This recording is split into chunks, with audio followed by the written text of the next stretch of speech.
Duh, siang-siang panas gini emang paling enak kalau kita cari yang seger-seger nih pemirsa. Yuk kita cari es dulu yuk.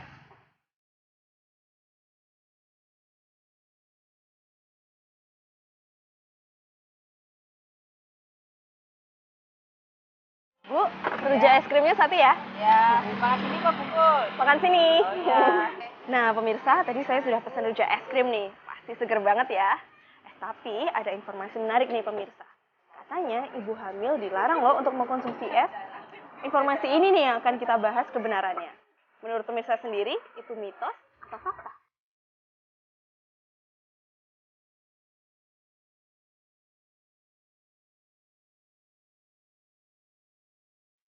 Oke, kalau suka sih enggak, cuman jarang sekali minum.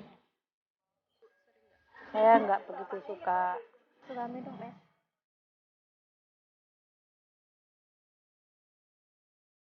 Nek saya sih enggak begitu percaya sih ya, enggak. Soalnya sih gini, kan ada adik-adik saya juga minum es, tapi juga bayinya enggak begitu juga, enggak begitu besar juga sih. Jadi normal-normal aja. Tapi itu antara percaya dan tidak itu kayaknya enggak gitu loh. Saya percaya karena dulu waktu ibu hamil enggak begitu juga. Enggak boleh sama ibu karena nanti bayinya besar di dalam. Nanti kalau melahirkan kebesaran. Nggak percaya. Soalnya saya minumnya es.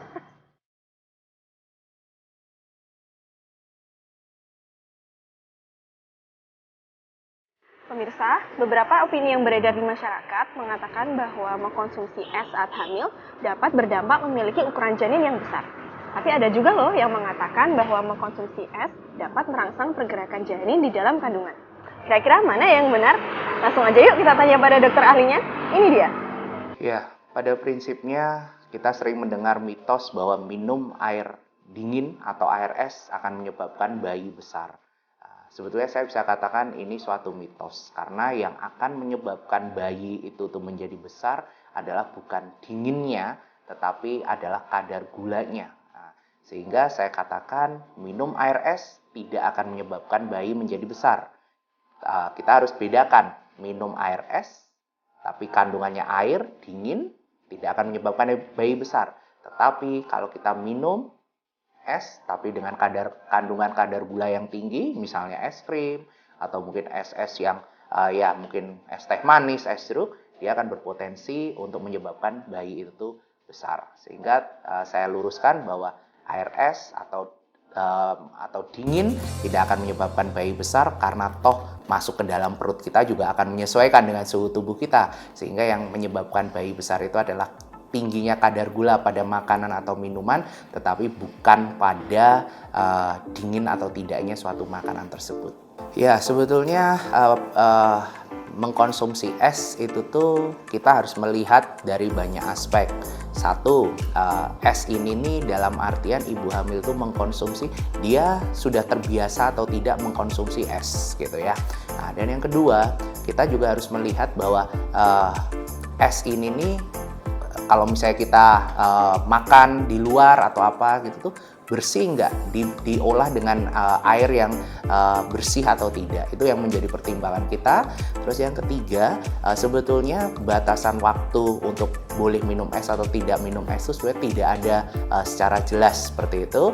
Cuman memang yang kita takutkan es yang berlebihan, yang banyak akan mudah seseorang itu tuh terkena, misalnya mungkin terkena radang tenggorokan atau apa, sehingga itu tuh akan menjadi problematika yang lain yang akan mengganggu kehamilannya. Jadi saya katakan bahwa es itu tuh ya bisa menyebabkan problem, namun bukan problem yang secara langsung mengganggu ke kehamilan. Enak loh pemirsa. Nah pemirsa, itu tadi merupakan kebenaran dari informasi yang beredar di masyarakat mengenai konsumsi es dan ibu hamil. Dan penuturan dari dokter ahli tadi sekaligus menjadi akhir dari perjumpaan kita pada episode kali ini. Dan jangan lupa untuk terus saksikan Mitos versus Fakta, memberi kebenaran yang nyata. hanya di YouTube Ina Health TV, Trusted Health Channel. Sampai jumpa!